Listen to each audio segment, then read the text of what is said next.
Okay, welcome back to the second part of this series where we're creating this creative agency landing page. In the last video, we did all the HTML, the setup, and the styling. And in this video, we're gonna do all the JavaScript, all the animations, and all the fun stuff. So yeah, let's just get into it. So what we're gonna do in this video is pretty much the same as the last one with what we did with the styles folder. So we created a bunch of folders and imported everything in an index file.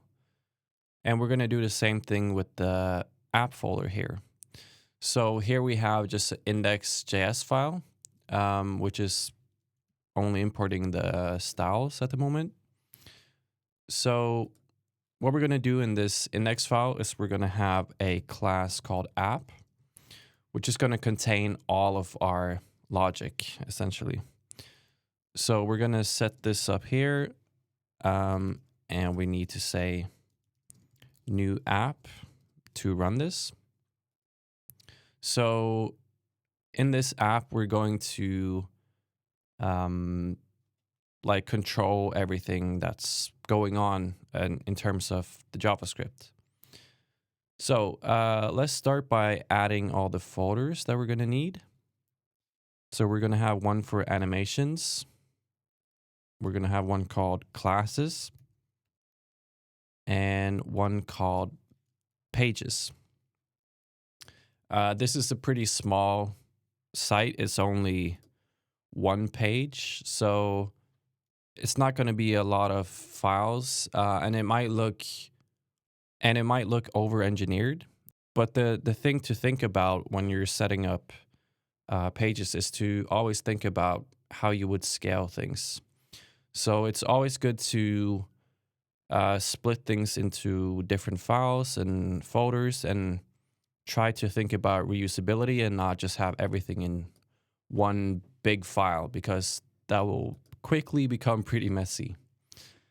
Okay, so the first thing that we can tackle is the text animations.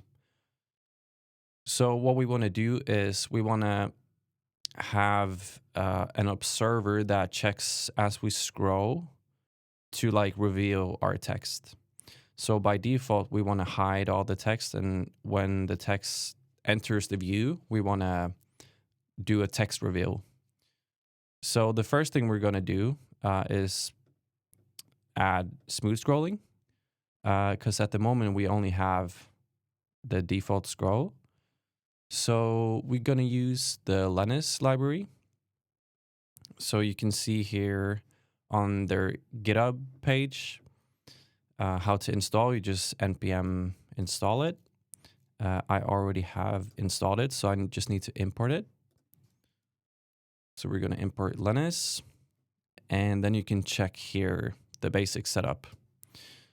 So we need to initialize Linus and then create a request animation frame to run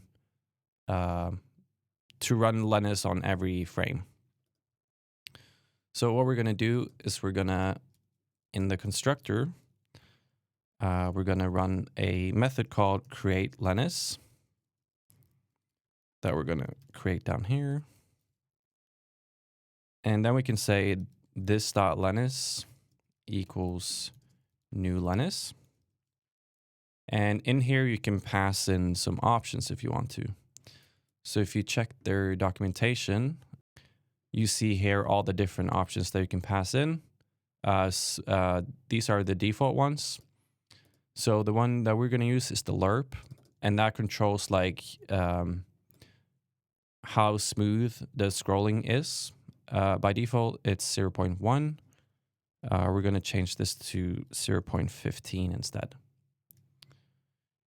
And then we just need to create a request animation frame. And we're going to call this one this.render.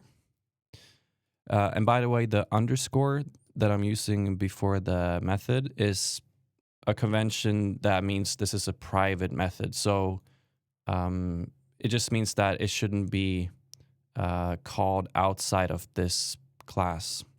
If it was without the underscore, it indicates to you and also other developers that this is something that should be called or can be called outside of this app. So if you like said const app equals this, you could say app.render like that.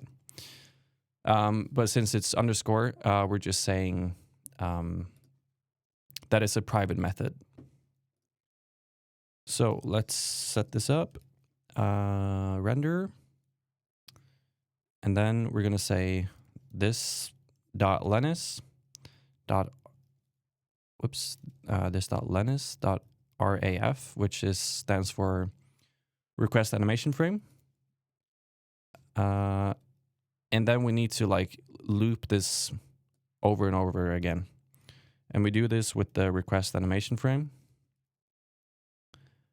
So in here, we want to call this method again. So it'll like call this method, go in here, and we call this method again, and then it's an infinite loop. So we're gonna call this dot render, and we need to bind this keyword. So we want this to be bind to this one or to the class. So we just need to say bind this.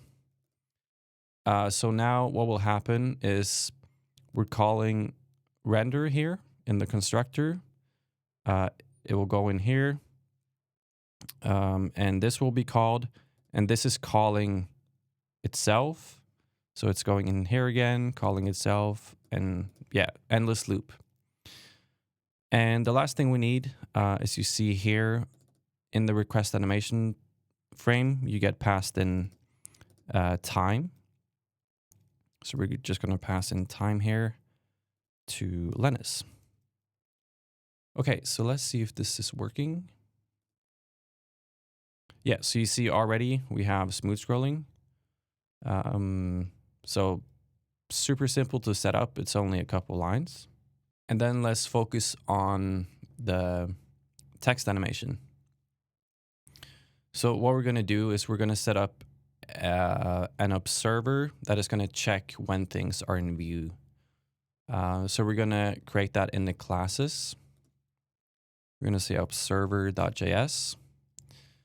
And we're creating this to be reusable. So it's not going to be only for text. We can use it for anything.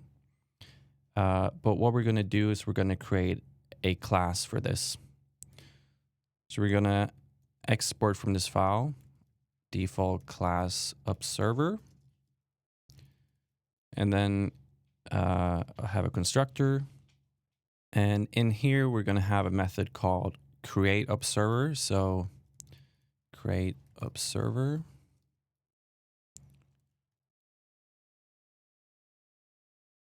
And we're going to use the intersection observer API to check if things are in view.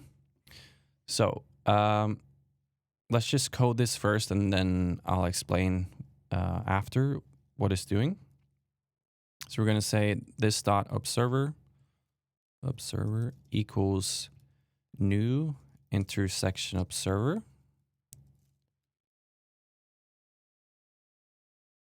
And in here, we're going to pass in entries, which is our elements. And then we're going to loop over each element. So entries for each entry.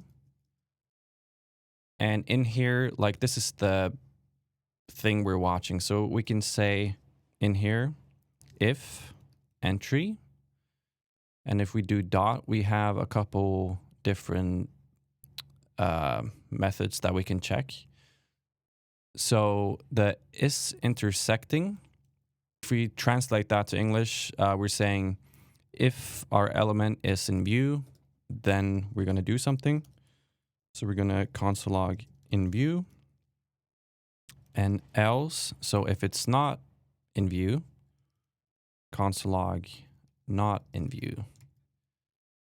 And then we can also pass in some options to the intersection observer. So to make this a little bit cleaner, I'm going to say options, and the options object, it's the last parameter. So you pass that in here. So there's two things that we're going to set. The first one is root margin. That just means if we want to have like margin around what we're checking for, we don't want to have any margin. And then there's a threshold. And what that means is how much of the element that we're watching needs to be in the viewport before this is running. So if and this goes from 0 to 1. So if I said 0.5, that means that if it was this element, for example, it means that as I scroll, so if this is the actual viewport, I need to be here before anything happens. If I set it to 1, that means that the whole element needs to be in view before we're doing anything. So then I would need to scroll like this, and then something would happen. So we're going to set it to 1 because we want to do this once the whole element is in view. Yeah.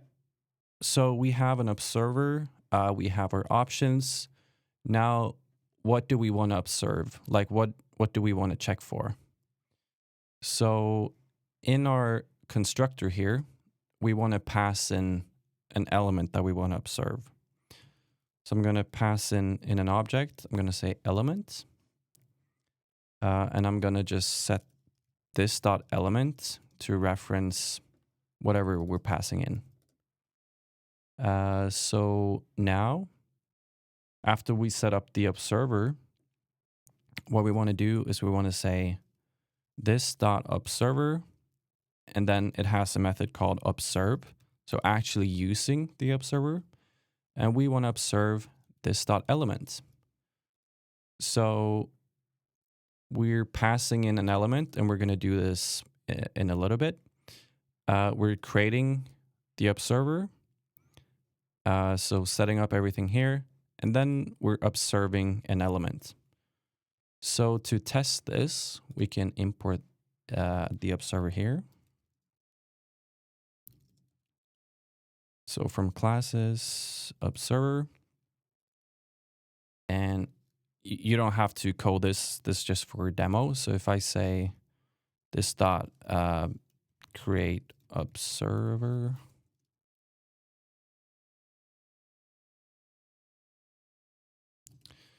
and then we need to like pass in the elements that we want to observe.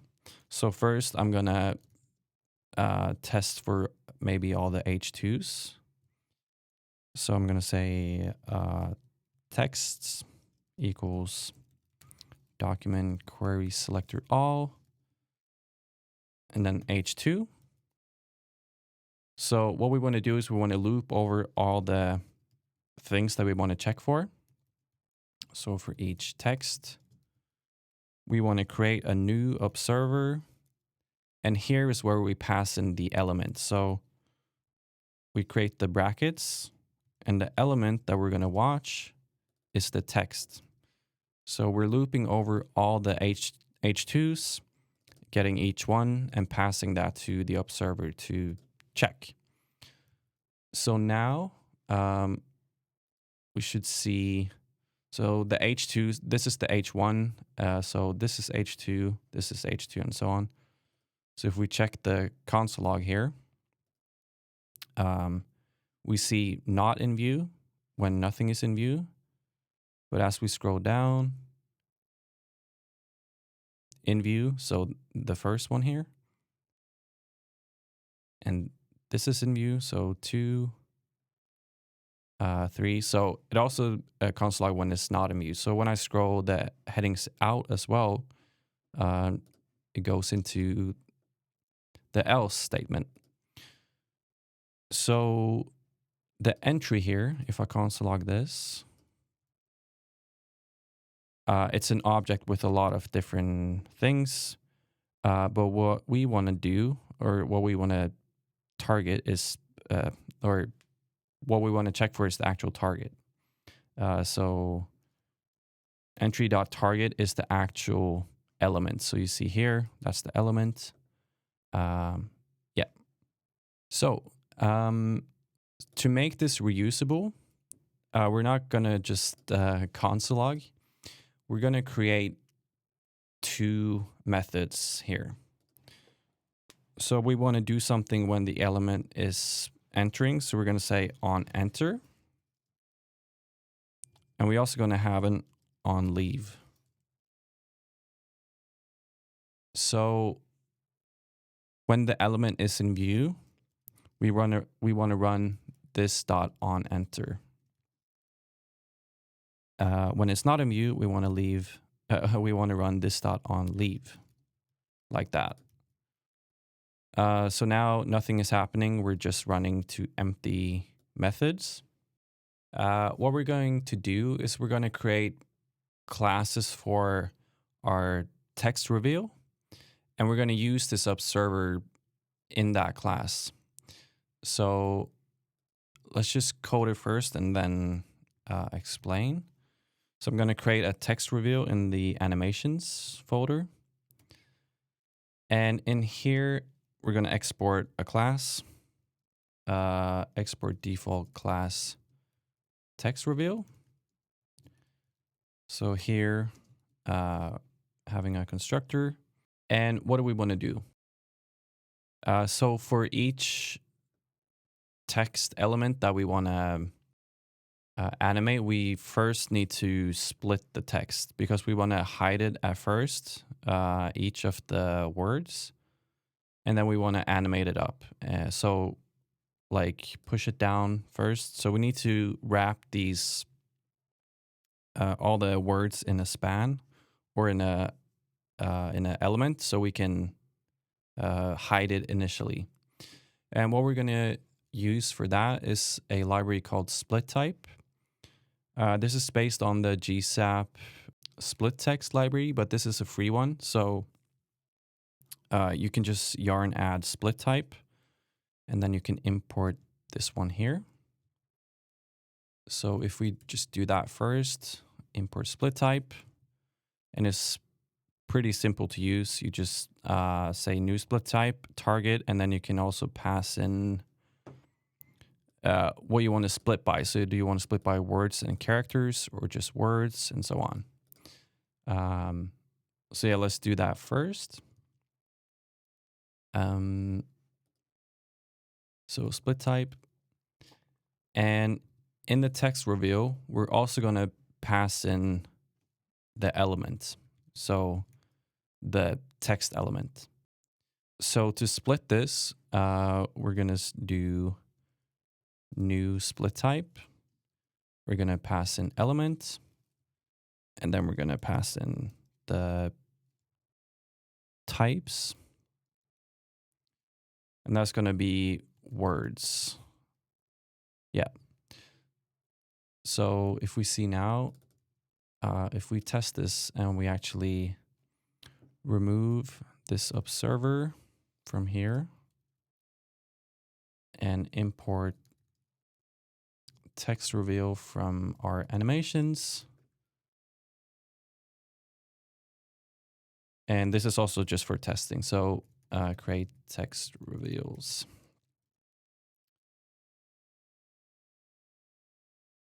So what we're going to do, instead of query selecting like all the P's, all the H2, all the H1s, and so on, we're going to set a data attribute in the HTML for all the things that we want to animate.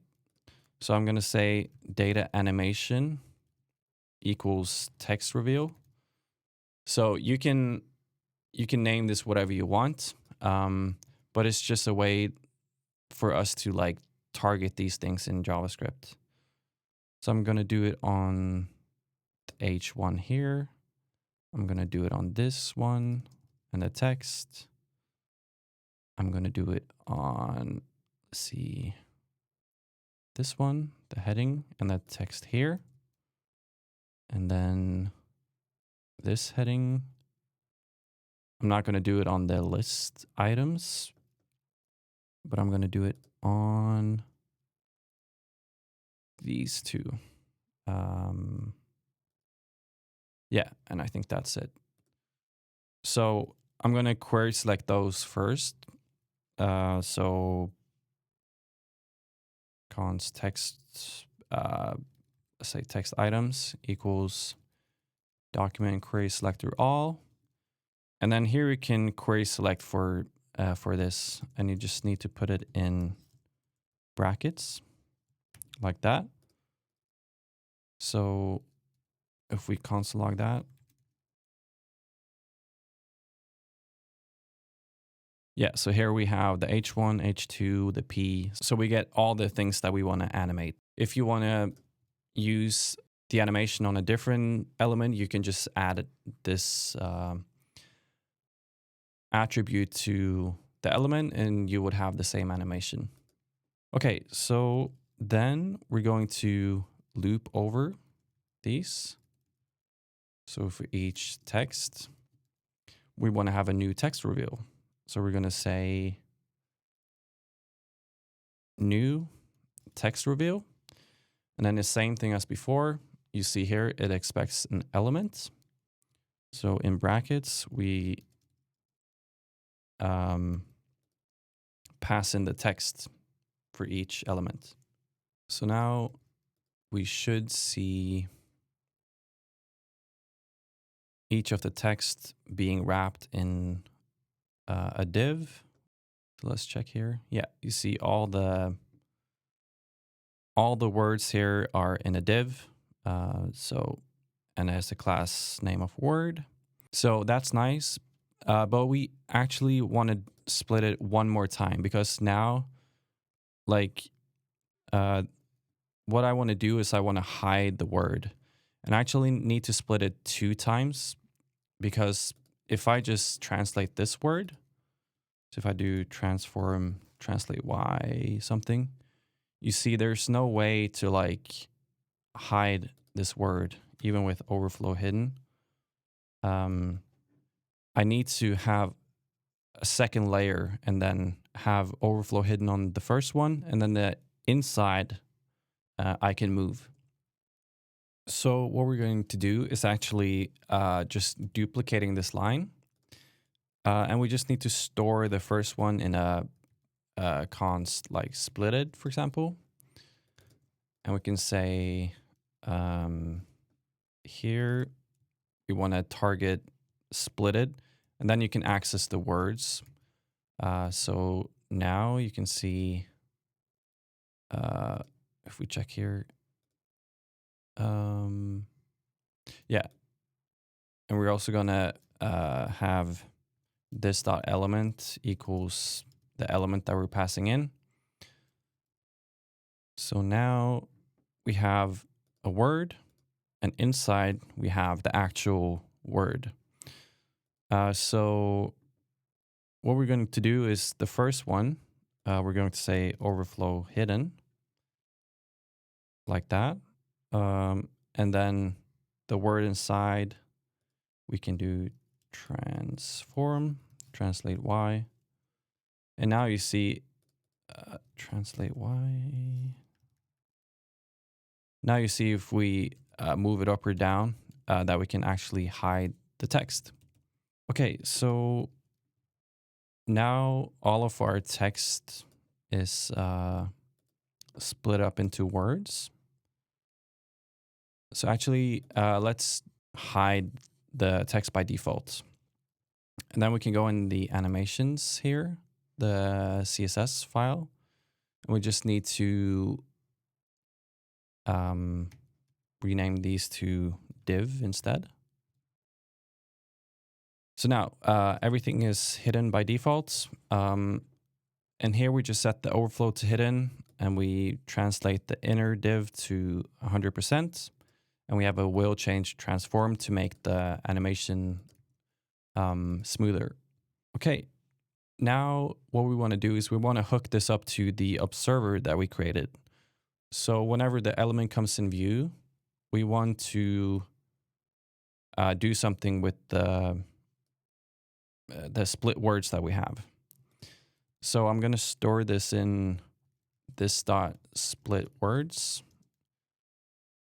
And then how do we hook this up to the observer? So we're going to import the observer in here, not the GSAP one, from classes and observer.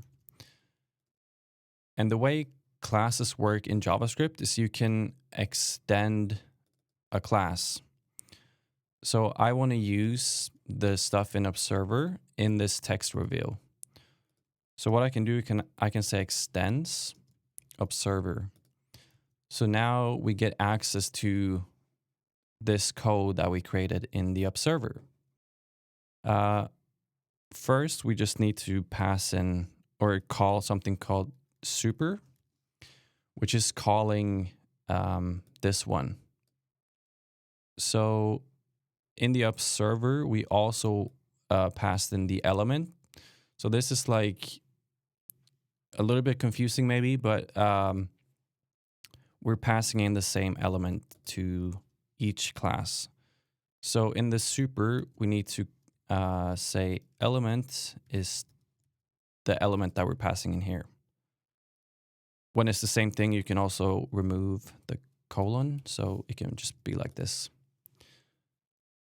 Okay, so just a quick recap. We created an observer class. We're passing in an element that we want to watch when it's in view.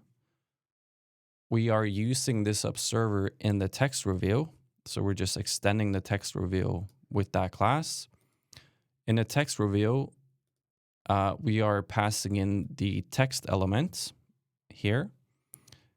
And we are just essentially just passing that down to our observer to check when that is in view. So we're using the same element in the text reveal as in the observer. So now the fun part is the two methods that we created here on the observer. We can actually use these in the text reveal. So here they're just empty. So at the moment, they're not doing anything when they're being called here.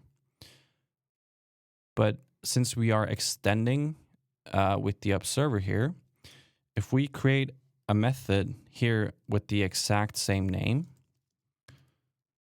as what we have in here, now this one will be called instead. So if I do console log in view, you can actually see that it's being called here. So the good thing is like we can set up everything as far as methods and stuff we want to use here, and we can call them and like have different code if we just use the same name when we are extending a class. So now we can like harness the power of the observer in our text reveal class. And what we want to do is we want to animate the text up again when it comes into view. So we're going to use GSAP for this. So you can just do yarn add GSAP or npm install GSAP. And then we can import that. GSAP from GSAP. Just going to have that up here. So when the text enters, I'm going to say gsap.to. And then we have this dot split words. And I believe we have to say words. And then we want to have the y to 0%. So let's just check. Yeah, so you see now already, when I scroll, things are like scrolling or animating into view. It's happening pretty quickly because the default duration is 0.5. So if I set this to duration 1.3 or something,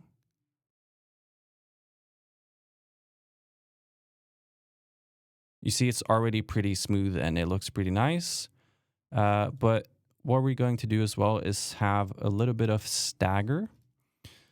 So we want to have each word like happening after the other.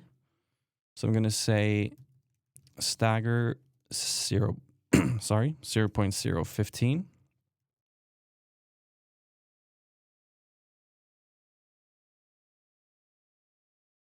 So yeah, that is looking really nice. It's just a small delay between each word, but it really creates a smooth experience. Instead of like all the words happening or animating at the same time, you have this little stagger. And I'm also going to add a little bit of easing or a different easing. So we're going to use power3.out. And actually, when you have the out easing, you can just remove .out because that's the default. So power3.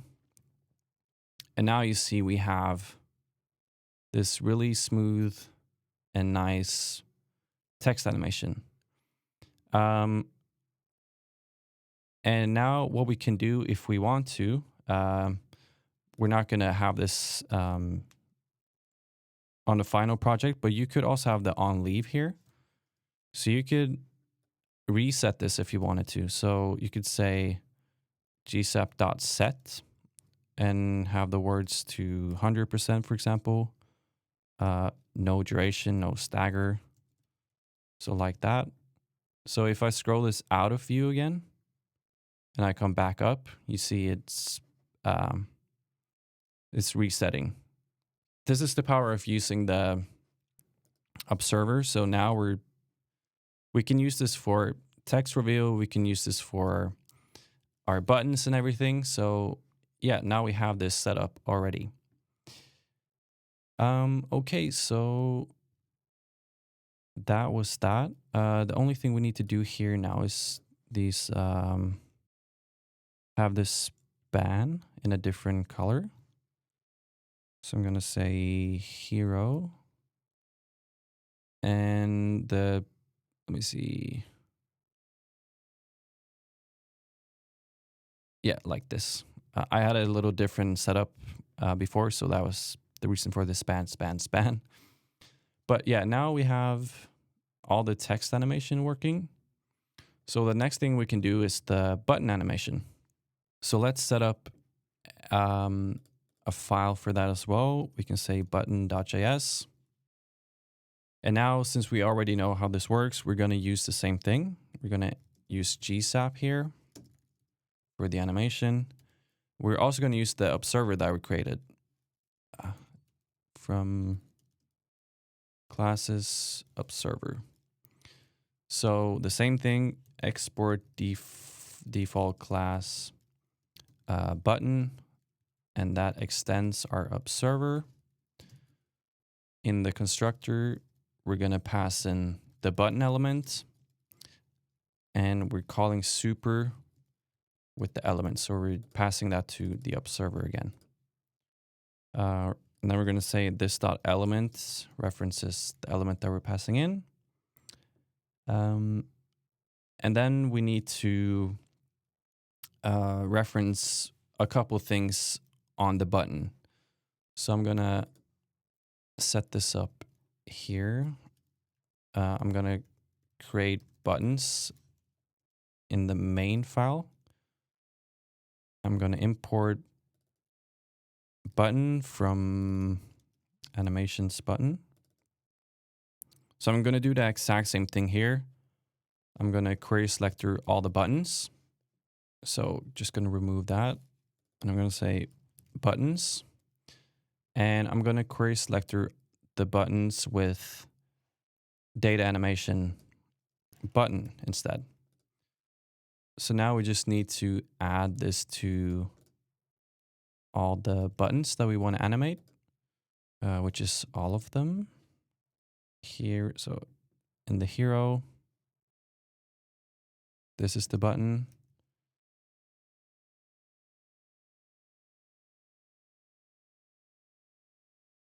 This is the button. And here. So by doing this, you can choose if you want this animation on a button or not. If you don't include this, then the button won't be animated. And here, yeah, I think that was all of them. So now we have all those. And then we're going to do the same thing. We're going to loop over each button. For each button, we want to say new button, pass in the element, which is the button. So now in here, this is now referencing the button. And then for the actual animation, we want to query select a couple of things on the button. So we want to query select the text, and that is element.query selector, selector, and it's the span, the nested span. So each of the buttons, so this is the button, and then we have a span, and then a span inside with the text. And it's the same thing as the text reveal.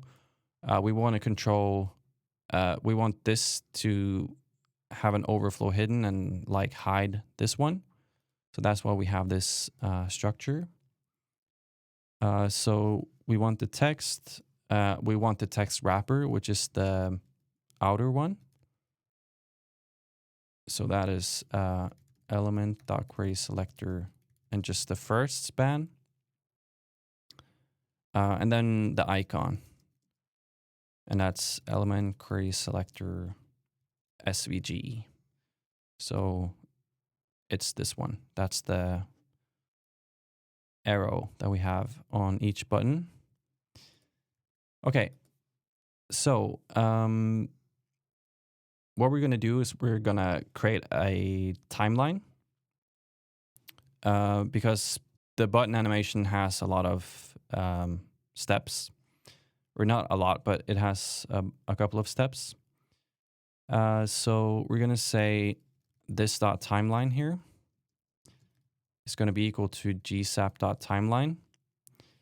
And if we open this up, we can pass some defaults to the timeline, so we don't have to specify this over and over again.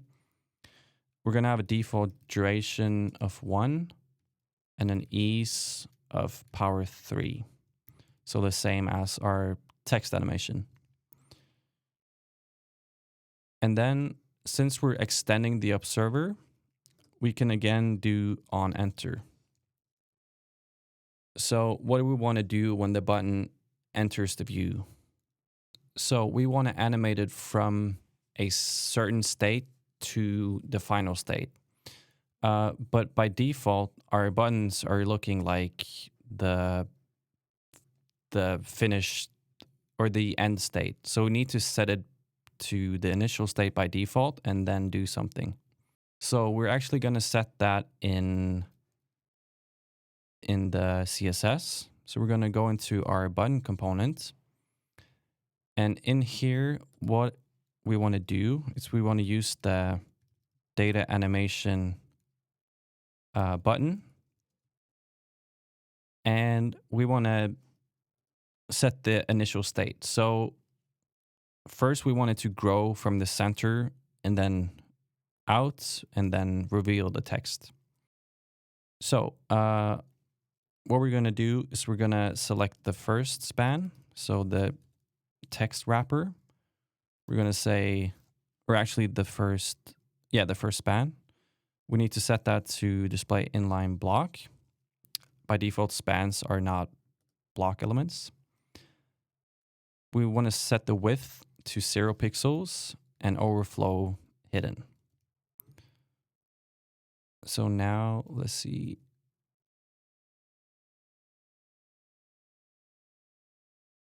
Let's see if we imported this. Yeah, this is imported.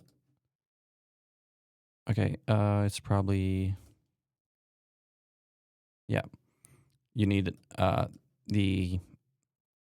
I don't know if it's called ampersand. That's referencing the button here. So Yeah, now we're just hiding the text inside. So the first span here has a width of 0 pixels, so you can't see the text inside.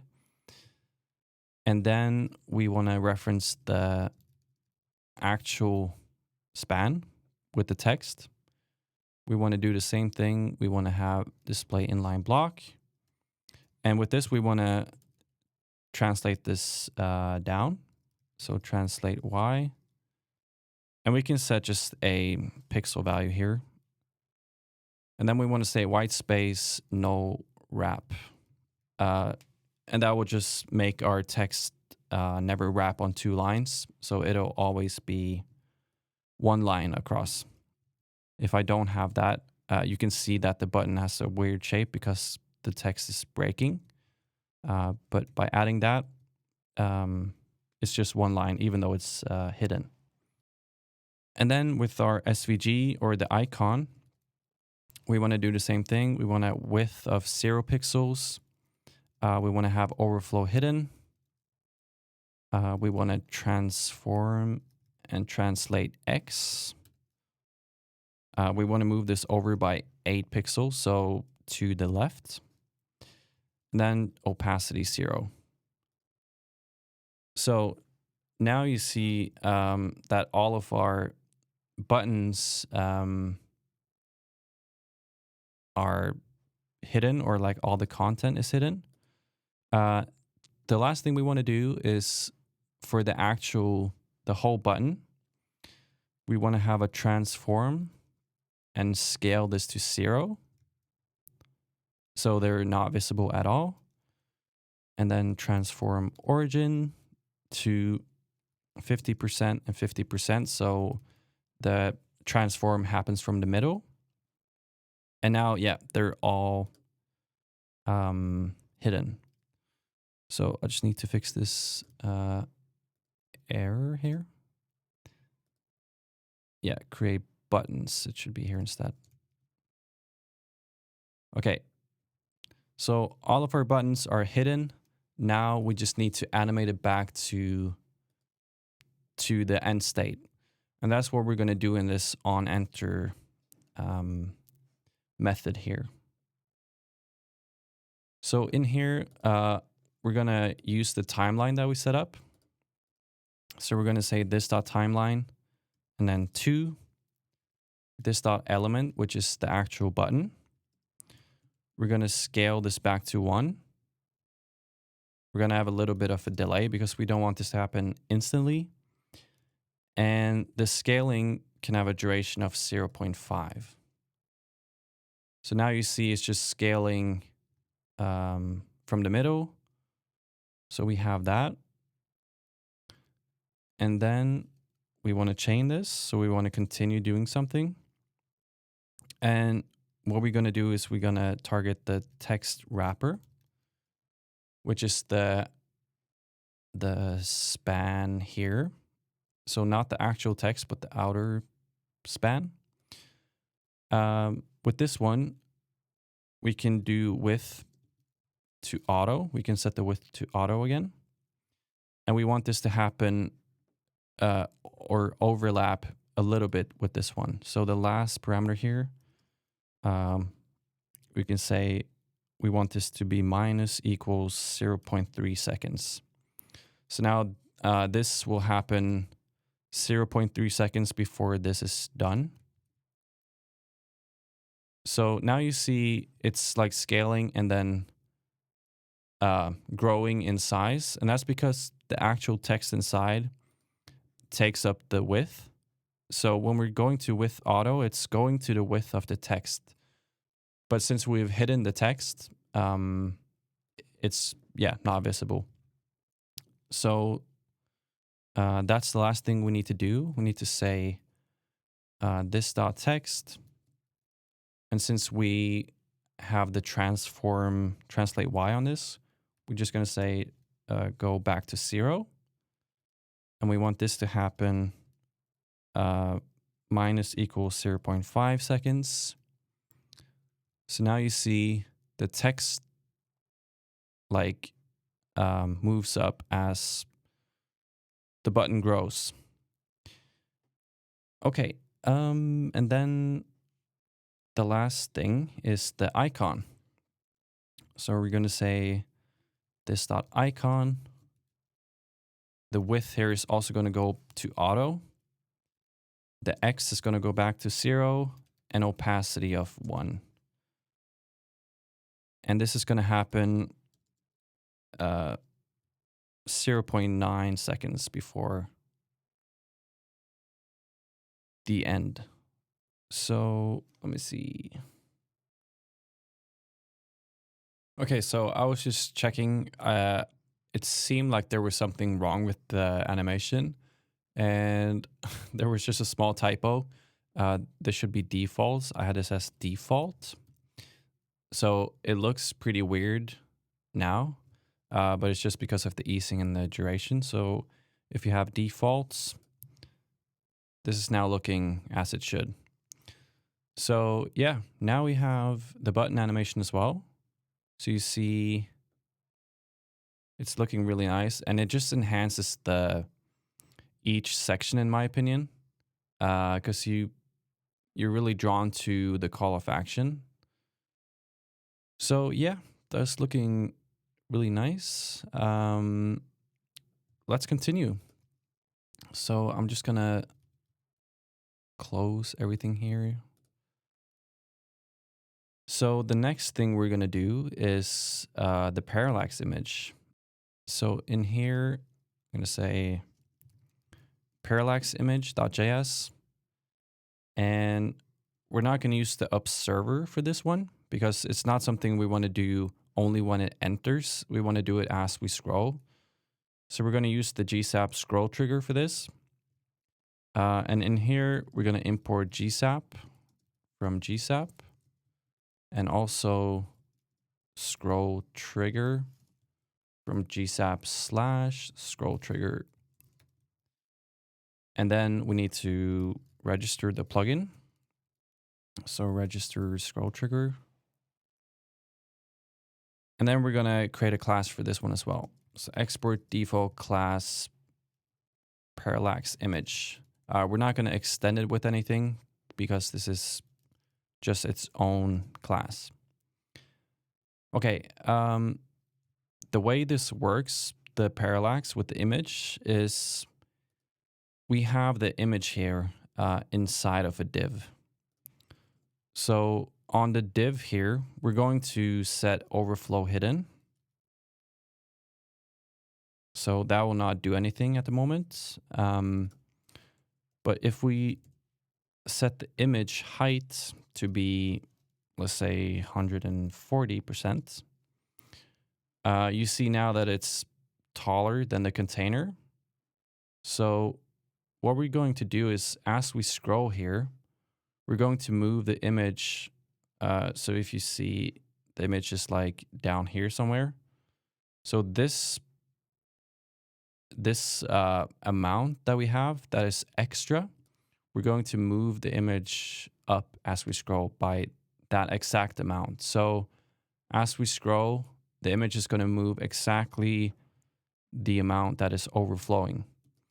And that way we can set the overflow to whatever we want, and we can get more parallax or less. So we need a couple things for this to work. We need to pass in something. So we're going to pass in the image section. So I'm going to say image section instead. And let's just set this up in the index. I'm going to import parallax image. I'm going to say this dot create parallax images. So you see already how this is working. Like, we're creating reusable methods and animations. So create parallax images. We're going to do the same thing. We're going to do the same here. We're going to say images equals data animation parallax image. We're going to say images for each image, new parallax image, And then the element, or actually the image section, is the image. So now we just need to set this attribute in the HTML. So let's find the container. So we need to set the attribute on the container and not on the actual image, because we are passing in this whole thing. Okay. Then let's go here. Yeah, so we have everything we need. So now we're passing in the section, and now we can say this dot section equals image section. And we can say this dot image equals this dot section dot query selector, and just the image inside. And now we want to get the offset height that we talked about. Whoops. So I'm going to call this dot height offset and set that equal to this dot image dot offset height. So that's the image inside. So we want to have the whole image here. So the height, so if we have this to height 140%, and this has an overflow with hidden. So we want to have this height minus this height. Then we get the difference here. So we're going to say this dot image dot offset height and just minus this dot section dot offset height. So if we console log that, you see we get 0. So there's something wrong here. Yeah, of course. So we actually need to, the image and the section is the same height at the moment. So we need to set the image to a different height.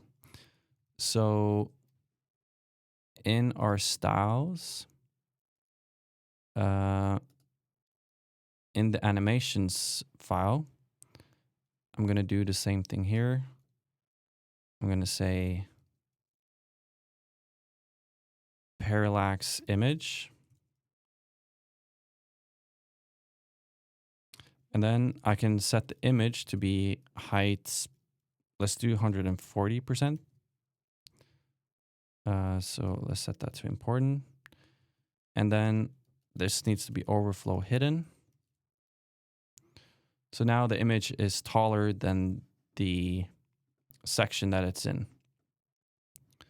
So if we console log this now, we get the value in pixels. So now it's pretty simple. We just, let's just call a function or a method called animate. So here we're just going to say gsap from to, and we're going to target the image. We're going to say y is going to be minus this dot height offset. And then we're going to have a 2, a y of 0. So it's going to go from the pixel value to 0. We don't want any easing because this is going to happen on scroll. So if we see just now, we see it just animating like that. But to connect it to scroll, we're just going to use the scroll trigger. And we're going to say the trigger is this dot section. So the actual section tag. We set markers to true. We're going to see when it starts and when it ends. So we're going to set the start to top and bottom. So this means when the top of the element reaches the bottom of the viewport. So here you see the top of the element reaches the bottom of the viewport. That's when it should start. And we want it to end when the bottom of the element reaches the top of the viewport. So you see when the bottom of the element reaches the top of the viewport, because we want it to animate as we scroll, and it should end once it's like right here. So when it's out of view. Um, and now everything is happening just instantly. So if we just say scrub true, now you see we have the animation. So very simple to set up. The only thing that we can enhance, and this is new in GSAP, I don't know exactly which version, but you can. So as I said, like the start here and the start here, uh, like this down here should actually start up here. So now it's already animated a little bit because the start is like before, or like since the image is already like 30% of the viewport already. Since we have this start value down here, like this amount has already happened as we load the page. So we can clamp these values to not have that happen. So if we clamp it, the start value is actually at the same place as the scroller start. So now if we just remove the marker, we have the parallax. And the good thing now is you can make this as drastic as you want. So you can have a really long parallax if you want to. Or you can have a very subtle parallax. So I think you should have it like pretty subtle. So 120% is what I chose. It's always best to have subtle animation and not just like go overboard. I know it's easy to like think that more is better, but sometimes less is better. Okay, so we have the button, the text, and everything. Now we just need to do the list one. So let's do that.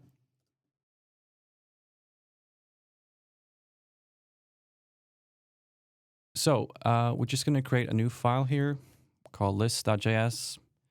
So you see the same as the setup with the styling, we have like a structure that we're following with the animation and the setup and everything. So I'm going to export default class list. And this is going to be a constructor.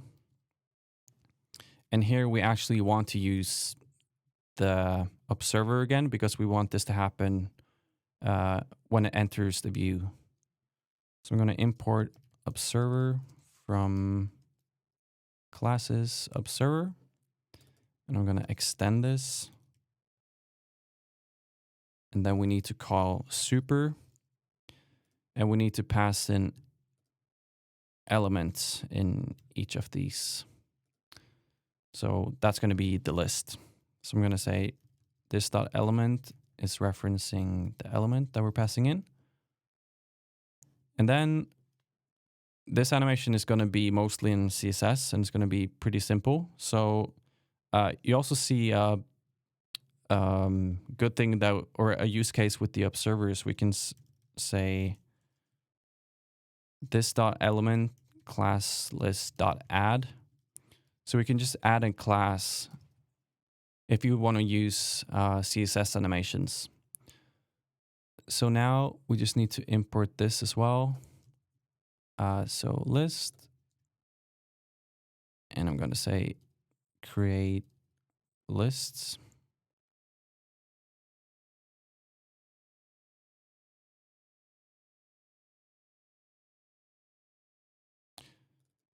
And the same as before, lists and data animation list. New list, and the element is the list. So now I just need to add this as well to the HTML. And we want this to happen on all the individual list items and not the whole list.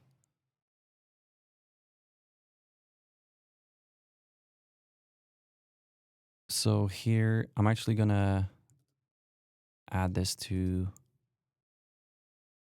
actually, I'm going to query selector this instead. So I'm not going to add it to each one. I'm going to query selector list item. And yeah, let's check this now. Yeah, so now you see in view gets added. So if we're out of view, now you see here, and when we scroll down, they all get the in view class. So let's do the rest in CSS. So the reason for not doing this in JavaScript is because we're going to target the after pseudo element. And you can only do that in CSS, or you can do it in JavaScript, but it's a bit tricky. So yeah, so the after element, what we're going to do is we're going to scale the X value by default. So we're going to say transform scale X. And if we put that to, yeah, so you see 0.5, it's half, 0.3. So we're going to put that at 0. So it's all the way over here. So let's add that in here. Transform scale X of 0. So it's hidden by default. And then on the item itself, we're going to say, once we have the InView class added, we can do something. So here we could set this to 1. Yeah, so actually we have to say, and after.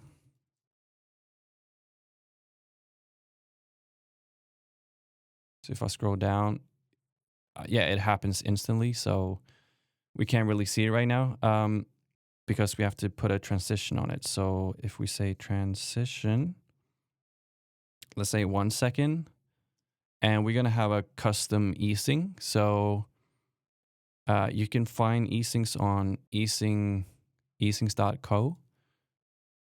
So I'm going to use the default one here.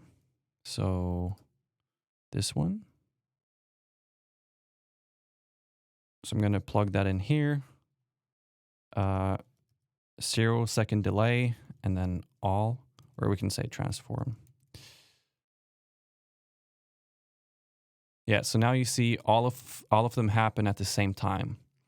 So we need to somehow update this delay for each of them. And the way we can set that up easily is using a Sass loop. So if we go to the top here, we can do a for loop in Sass. So for I from 1 through 12. And this, of course, depends on how many items you have. So you could either set this like here, style, and you could say like the delay here is 0.1 seconds, for example. So you can either set it like an inline style for each of them, like this. If this was in React or coming from a CSS, this would be very simple. You can just have 0.1 times the index. But for this tutorial, I'm just going to do it in Sass. So we're going to say current delay is 0.1 seconds times the index, and then have a small increment. And then we're just going to set each list item and then select the end child and set a custom delay. So now we can use this delay here instead. So we can say var delay. And now you see they all have a little stagger. So I can, if I change this to 0.4, you see there's a bigger delay. And yeah. So that is the list. And that is essentially all the animations. I just wanted to give you a quick recap on what we've done and how you can make this better. So at the moment, what we have is all of our animations in the index file. And this is not something you usually want to have, because if we, for example, have a /about us page or something, and we don't have the text animation, or we don't have the parallax or whatever, we don't want this to run on pages where it shouldn't run. So what we're actually going to do is create a class called page.js. And this is going to include all the things that we want to happen on each page. So let's move some stuff over. So all these animations are not going to be in the main file. We're going to move all of them to page. And I think here we need to update this. And then we're going to create a class called page, like that. And we're going to move all of these into here. So all of these.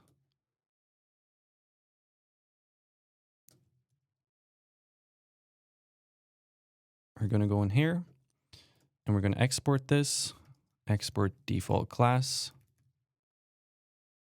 So now we have a class, a page class that we can use that handles all of our animations. And then we are going to create, in the pages folder that we created, we're going to create home.js. And here we're going to say export default class home. And here we're going to import the page now. So from classes and page, we're going to extend page. And then we need to call super to like get all the stuff here. Sorry, we need to say constructor first and then call super. So in here, you would have all the like animations that you want to happen on every page. And then for the like custom page, so like home, and you could have one for about, you can create like this dot intro animation, for example.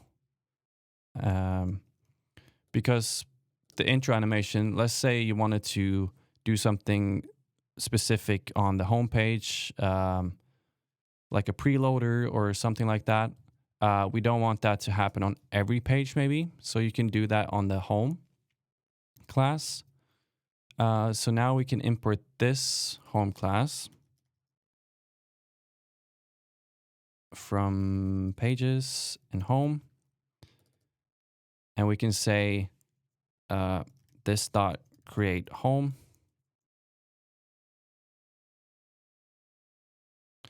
And this dot home is new home. And like I said in the beginning, this might seem counterintuitive now when we only have this small page. But if you have multiple pages and a lot of animations, you do want to structure your code into different files, so you only run the code that you actually want to run, and you have like a clean code base, so you don't have to like look for stuff. And yeah, it's just easier to have stuff in different files, and then you can extend it if you want to and use them where you need them. So now everything is working again, but we just moved all of the like default page animation to a page. And here we can create more animations. We can have different things on the page that we want to have. If you want to have like a hamburger thing for each page, you can have that in here. And yeah, just some small thoughts on how you can structure your code. But yeah, that was essentially it.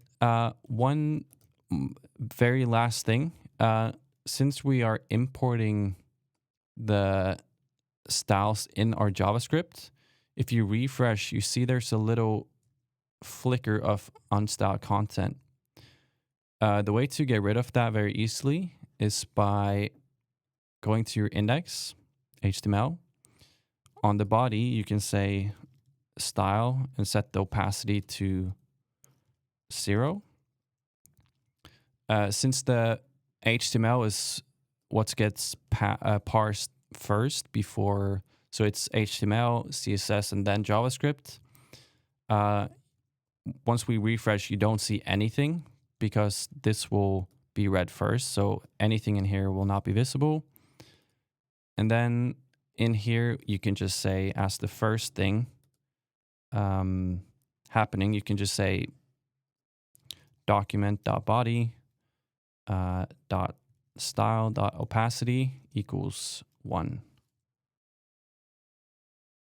So now you don't get that flicker. So now we just have our finished styling once we refresh. Okay, that was everything for this video. I know it's a lot to cover and it's kind of hard to explain everything in a small YouTube video. I am thinking about doing a full course, which will include hooking this up to a CMS and like having multiple pages and a lot of animations. So if you want to see that, please leave a comment below and let me know. If you like this video or if you have any comments too, you can just let me know. Also, thank you to everyone who's hitting me up on like Instagram and stuff. I really appreciate your words and all the comments you share on YouTube. Thank you so much. And yeah, have a great day and I'll see you in the next one.